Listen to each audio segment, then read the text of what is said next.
Qəlblərin sərtliyi və yumuşaqlığı haqqında. Allah Teala öz kitabında buyurur: "Əfəmən şərəhallahu sadrahu lil-İslam fəhuve ala nurin min rabbih." Allah Teala'nın köksünü İslam üçün açdığı kimsə Rəbbi tərəfindən bir nur üzərindədir. Fəvailun lil-qasiyyati qulubuhum min zikrillah. Vay halına o kəslərin ki, qəlbləri Allahın zikrinə qarşı sərtdir. Ulaikə fi dalalin mubin. Onlar açıq-aydın zəlalət içərisindədirlər. Qəlbin sərtliyi qeyri-müsəlmanlara aid olan bir sifətdir. Müşriklərə, Yahudi və Xristiyanlara və münafiqlərə layiq olan bir sifətdir. Möminə gəldikdə isə möminin qəlbi sərt olmamalıdır. Allah Teala Hədis surəsində buyurur: "Ələm ya'ni lillezina amanu an takhsha'a qulubuhum li zikrillahi və ma nazala minəl haqq." Məgər iman gətirənlərin Allahın zikri və haqdan nazil olan üçün qəlblərinin qorxacağı vaxt gəlib çatmadımı? Və la yakunu kellezina utul kitaba min qabl. Onlar bundan əvvəl kitab verilənlər kimi olmasınlar. فَطَالَ عَلَيْهِمُ الْأَمَدُ فَقَسَتْ قُلُوبُهُم. Müddət uzandı və qəlbləri sərtləşdi. Yəni onlarla peyğəmbərləri arasında olan müddət, məsafə uzandığı üçün qəlblər sərtləşdi. وَكَثِيرٌ مِنْهُمْ فَاسِقُونَ. Və onların çoxları fasiqdirlər. Yəni peyğəmbərləri getdikdən sonra və salihlərdən ayrıldıqdan sonra vaxt uzanır və onların qəlblərini qəflət bürüyür, günahlar sevgisi və həmçinin günahların içərisinə girmək, nəhayət qəlblər sərtləşir. Allah Teala başqa bir ayədə bəyan edir ki, qəlblərin sərtləşməyinin miqdarını, yəni Yahudilərin qəlbləri necə sərtləşmişdir. ثُمَّ قَسَتْ قُلُوبُكُمْ مِنْ بَعْدِ ذَلِكَ. Və bundan sonra sizin qəlbləriniz sərtləşdi. فَهِيَ كَالْحِجَارَةِ أَوْ أَشَدُّ قَسْوَةً. Daşlar kimi və daşdan da daha sərt oldu. وَإِنَّ مِنَ الْحِجَارَةِ لَمَا يَتَفَجَّرُ مِنْهُ الْأَنْهَارِ. Yəni elə daşlar vardır ki, onların içərisindən çaylar fışqırır. وَإِنَّ مِنْهَا لَمَا يَشَّقَّقُ فَيَخْرُجُ مِنْهُ الْمَاءُ. Və elə daşlar da vardır ki, yarılaraq içindən su çıxır. Və inna minha lama yahbitu min xəşyətillah. Və elə daşlar da vardır ki, Allahın qorxusundan yerə düşür. Və Allahu biğafilin amma ta'malun. Və Allah Teala sizin etdiklərinizdən bir xəbərsiz deyildir. Yəni Allah Teala onların qəlblərini daşlara bənzədir. Və daşdan da daha sərt. Yəni deyilməli dəmirə bənzədilməli. Çünki dəmir oda salındığı zaman əriyir. Amma daşlar isə odda da ərimir. Yəni onların qəlblərini Allah Teala daşlara bənzədir, daşdan da daha sərt. Çünki daş yağılır, içindən su çıxır və daşlar Allah qorxusundan yerə düşür. Yəni təfsirdə də gəlir ki, o dağdan düşən daşlar deyə elə bilməyin ki, boş yerə düşür, Allah qorxusundan düşür. Demək, dağlardan o qaya parçalarının içərisindən yarılaraq su çıxır və oraları isladır. Amma Yahudilərin qəlbləri isə belə deyildir.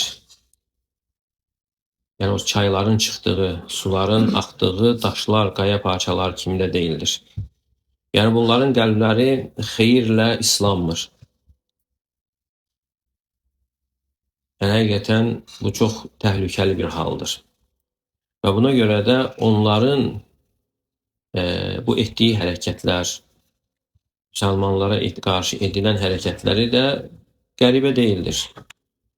Çünki qəlblər o qədər sərtləşir və Allaha itaətdən uzaqlaşır və günahların içərisinə batırırlar və doğru yoldan uzaqlaşırlar Allah Teala'nın peyğəmbərlərinə etdiyi vəhiydən.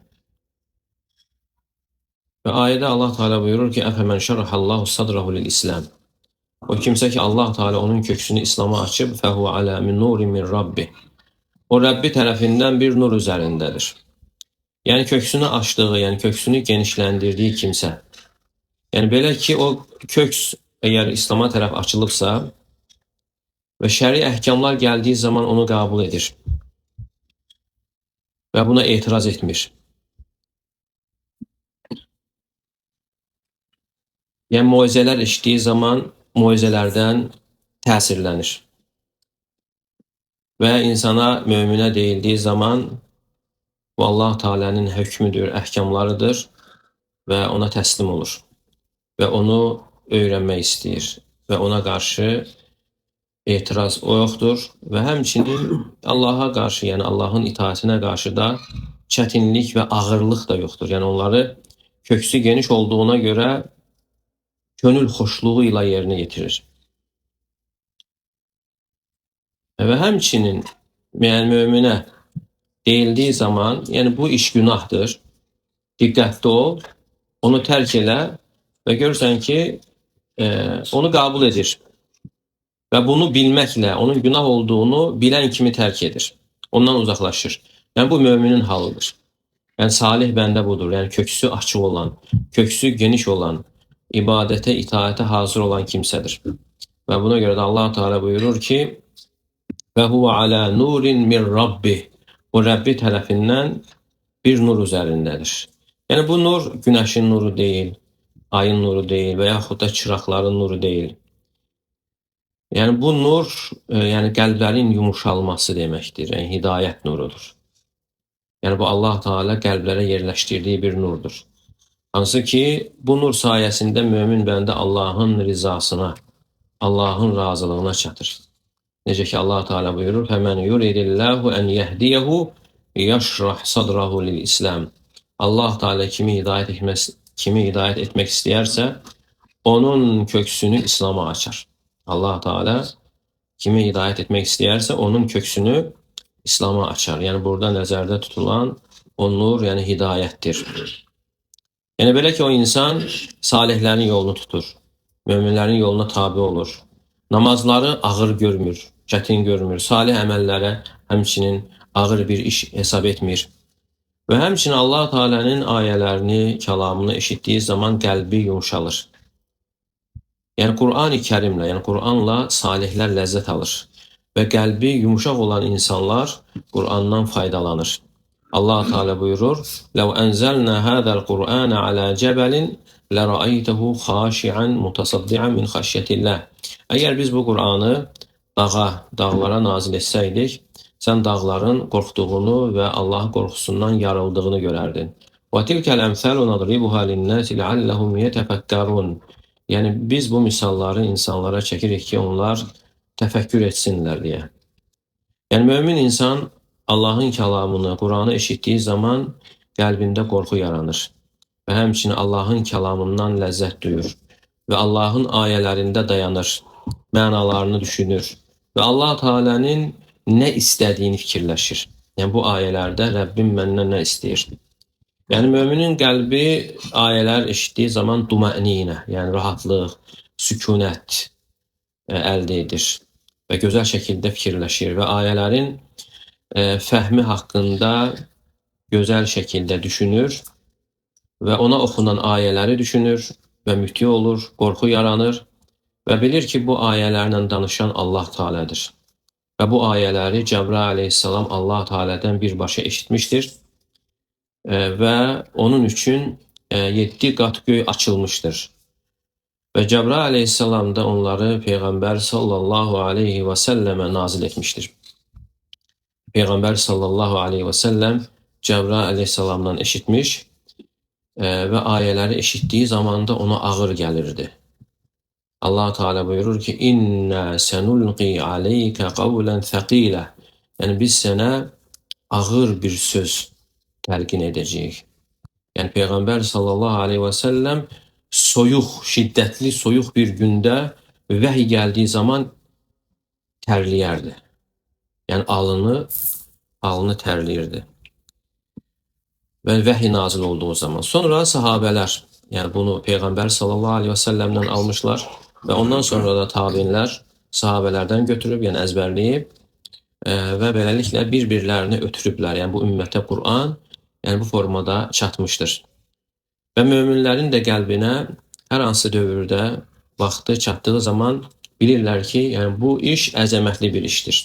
Bu əzəmətli bir kəlamdır. Onu eşitdiyi zaman ləzzət duyur və rahatlıq tapır. Və bilir ki, burada əzəmətli əmirlər vardır. Allah Teala sənə deyir ki, ya eyyuhəllezine amenu ittaqullaha vel tanzur nefsun ma qaddemet liğadin. Ey iman gətirənlər, Allahdan qorxun, təqvalı olun. Hər bir kəs sabahı üçün nə hazırladığına baxsın. Yəni bu ayəni eşitdiyi zaman, yəni əgər qəlb yumuşaqdırsa, ibrət alır. Qəlb nurlanır. Və bilirsən ki, Allahla görüş üçün hazırlaşmaq lazımdır.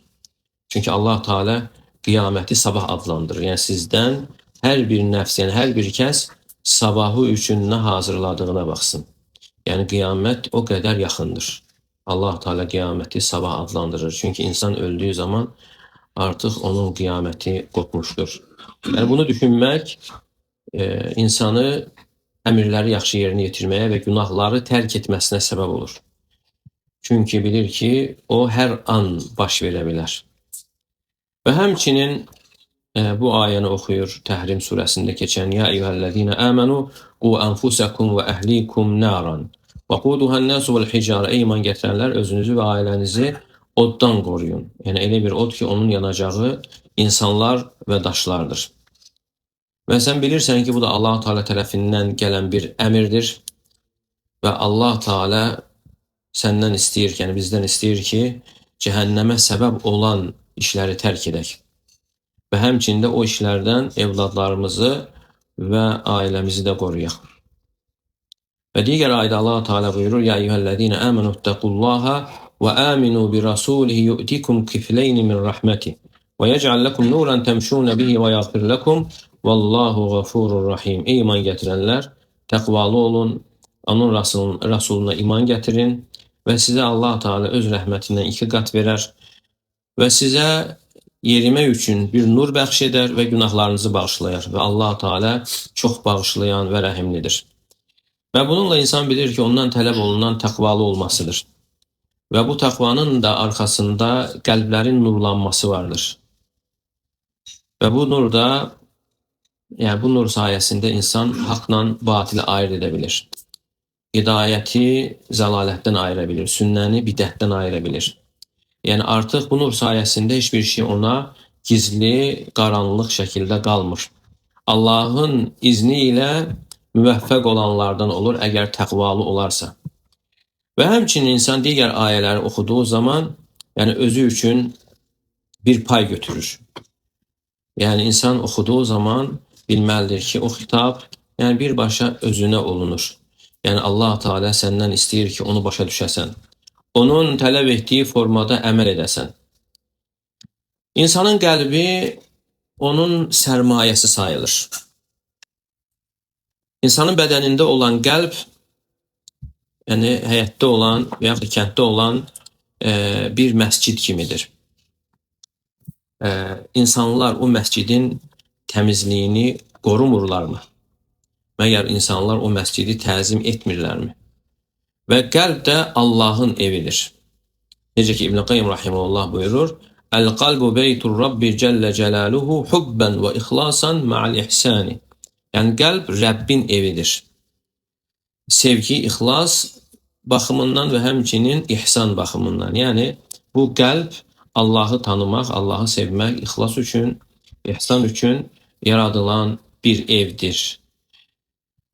Qəlb qeyd olunduğu kimi məscid yerindədir və onu zikr üçün ayır, itaat üçün ayır. Yəni insan qəlbini zibilliyə çevirməməlidir. Günahlar və asiliklər yeri etməməlidir. Necə ki zibillik çirkabın, tullantıların atıldığı bir yerdir və sən də qəlbini qoru və nəfsini tərbiyələndirməkdə çalış. Və çalış ki, qəlbinə yalnız faydalı şeylər gəlsin, qəlbini nurlandıracaq bir şeylər gəlsin və səni Allaha yaxınlaşdıracaq əməllər gəlsin. Qəlbin doğru yolda olsun, nurlu olsun və Allaha itaat üzərində günahdan və asilikdən uzaq olsun. Allah Resulü sallallahu aleyhi və səlləm bu hədisinə əsasən, yəni qəlblər bir gün içərisində sərtləşmir. Qəlblərin sərtləşməsi səbəbləri tədricən, yavaş-yavaş hasil olur. Nəhayət qəlb sərtləşir və xəstələnir və bəzən də ölür. Necə ki, Hüzeyfə radiyallahu anhudan gələn hədisdə Peyğəmbər sallallahu aleyhi və səlləm buyurur ki, "Tu'radul fitanu aləl qulubi kəl-hasiri udən udə." Yəni fitnələr qəlblərə ərz olur, həsirin çubuqları kimi bir-bir. Necə ki, həsir toxunduğu zaman bir-bir gəldiyi kimi eyni ilə də günahlar da, fitnələr də yavaş-yavaş gəlir və sonra qəlb ya xəstələnir, sərtləşir və yaxud da ölür. Qeybət, nəmmamlıq, yalan və facir andlar, insanların malını batilcəsinə yemək, haram nəfsləri öldürmək və beləliklə günahlar bir-bir ərz olur. Valideynlərin üzünə ağ olmaq, qohumluq əlaqələrini kəsmək və qonşu ilə pis davranmaq, həsəd aparmaq, kin-kudurət və bütün bunlar hamısı birdən-birə olmur. Yavaş-yavaş insanın qəlbinin sərtləşməsinə səbəb olur. Necə ki, hədisdə keçir, "Tu'radul fitanu aləl qulubi kəl-hasiri udən udə." Fitnələr qəlblərə həsirin çubuqları kimi bir-bir ərz olunur. "Fəeyyü qalbin uşribəhə nukitə fihi nuktətun səudə." Yəni, hansı qəlb o fitnəni özünə çəkərsə, ora qara nöqtə düşər. "Vəeyyü qalbin ənkərəhə nukitə fihi nuktətun beyda." Və hansı qəlb onu inkar edərsə, o qəlbə ağ nöqtə düşər. Və beləliklə qəlblər yəni iki qəlbə çevrilir. Ya əbyad mislə safa, qaya parçası kimi ağappaq bir qəlbdir. Fələ tadurru fitnətun mədəməti səməvati vəl ard. O qəlblərə göylər və yerlər durduqca fitnələr zərər vermir. Vəl axaru əsvəd murbəddən kəlkuzi mücəxiyyə. Və o birisi isə qaralmış, odda yanmış, qaralmış, çevrilmiş kasa kimi olur. Qaraldıqdan sonra odda yanmış, çevrilmiş kasa kimi. Lə ya'rifu ma'rufən, nə yaxşını bilir, nə də münkəri inkar edir. İllə mə uşribə min havahu, yalnız nəfsi istəyinə uyğun gələndən başqa. Yəni, hətta o insan yaxşını əmr etsə də, pisdən çəkindirsə də, yəni bu Allah üçün deyil, sadəcə nəfsinə görədir. Qəlbin səmaya yönəlməsi onun yumuşaqlığıdır və sonra günah gəlir və ora qaraltı düşür və hər dəfə düşdüyü zaman onun yumuşaqlığını aparır. Yumuşaqlığını aparır və aşağı çevrilir, təpəsi aşağı.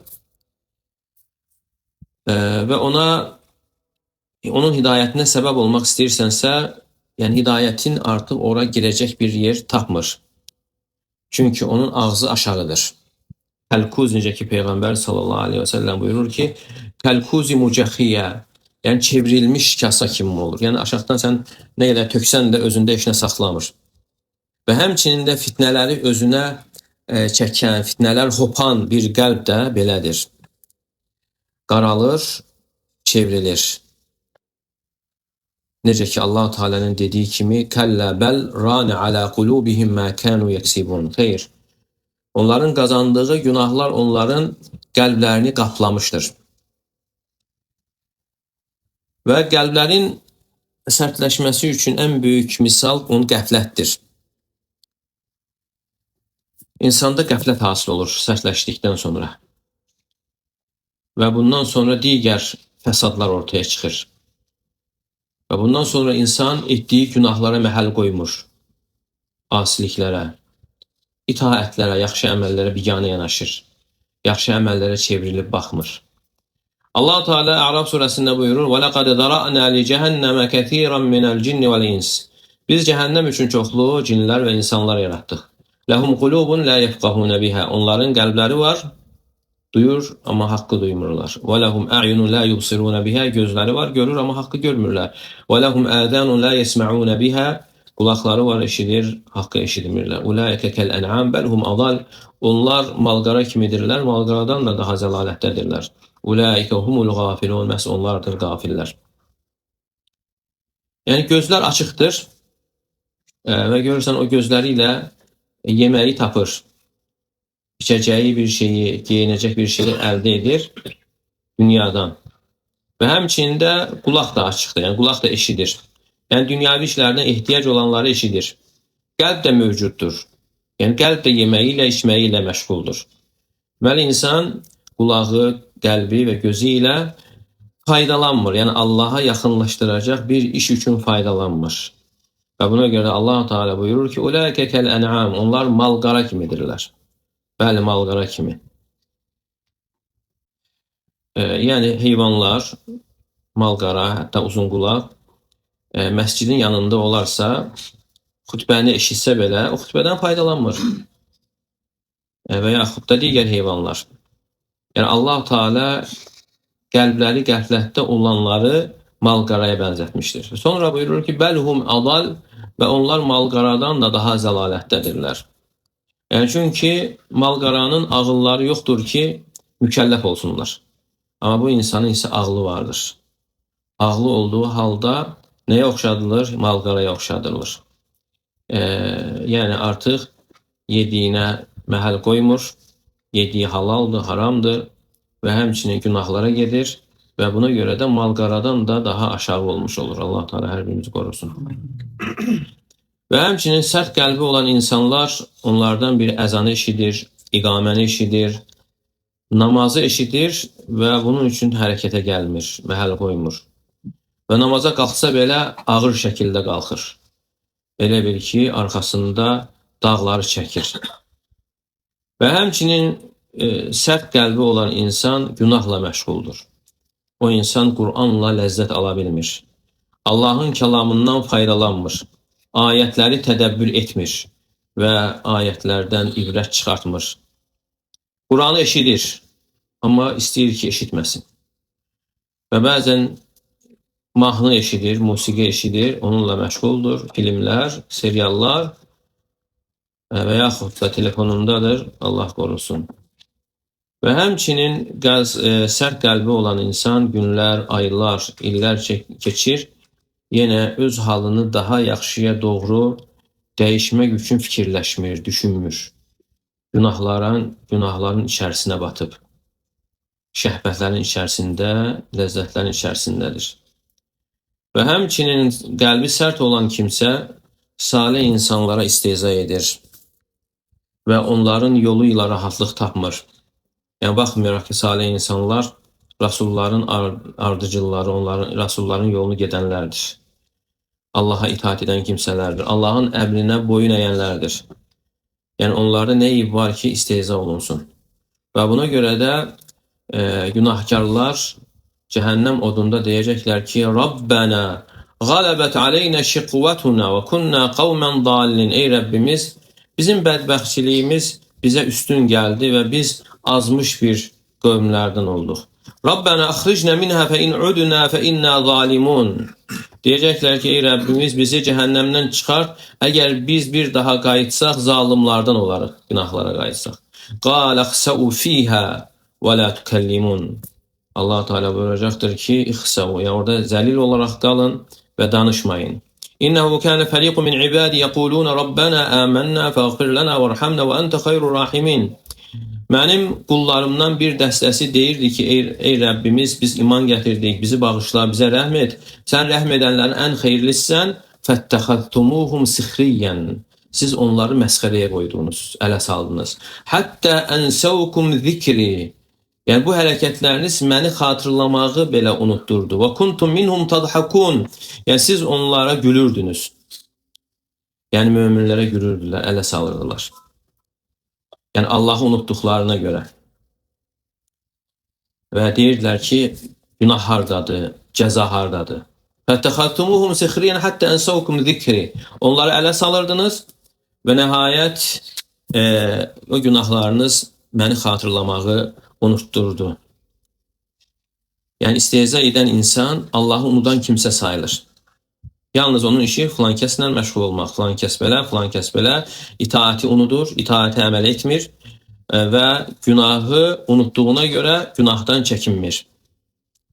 Və sonra Allah Teala buyurur: "İnni cəzəytuhumul yevmə bimə sabaru ennehum humul faizun." Mən isə onları bugün səbr etdiklərinə görə mükafatlandırdım. Onlardır əsl uğur qazananlar, fəvz əldə edənlər, cənnətə nail olanlar. Yəni meyar nədir? Meyar qiyamət günü gülməkdir. Kim qiyamət günü güləcəksə əsl xoşbəxt olan odur. Amma bugün gülmək, kim gülmək istəyir, qoy gülsün, istehza etmək istəyirsə, qoy istehza etsin. Bu sadəcə o insanın qəlbinin sərtliyinin əlaməti sayılır. Və sərt qəlbi olan insanlar müsəlmanların arasında yaşadığı halda elə bil ki, İslam onlara aid deyil. İtaət onlara aid deyil. Allahdan qorxmur, çəkinmir və sadəcə yeyir, içir heyvan kimi. Elə bil ki, əmir və qadağalar onlara aid deyildir. Xutbəni eşidir. Xutbənin mövzusuna baxmır, ondan əldə edəcək faydanı götürmür və bundan sonra əlində telefonunu tutur, dəvə kimi çirkab olan yerlərə gedir. Yəni telefonunda. Yəni baxmayaraq telefonda şər olmasına baxmayaraq və orada çoxlu xeyirlər, elm əhlinin kəlamı, moizələr, ibrətli şeylər də vardır. Yəni bunu götürmək əvəzinə, xeyirləri götürmək əvəzinə telefonda şərə doğru yönəlir. Xeyrə getmir. Deməli, qəlbi sərt olan insanların həyatı da qəribədir. Elə bil ki, onlar ibadət üçün yaranmayıblar. İtaət onlara aid deyildir. Və onlardan biri ölünün qəbirstanlığa aparıldığını görür, elə bir ki, heç nə görmür. Elə bir ki, bir heyvan aparılır kəsilmək üçün.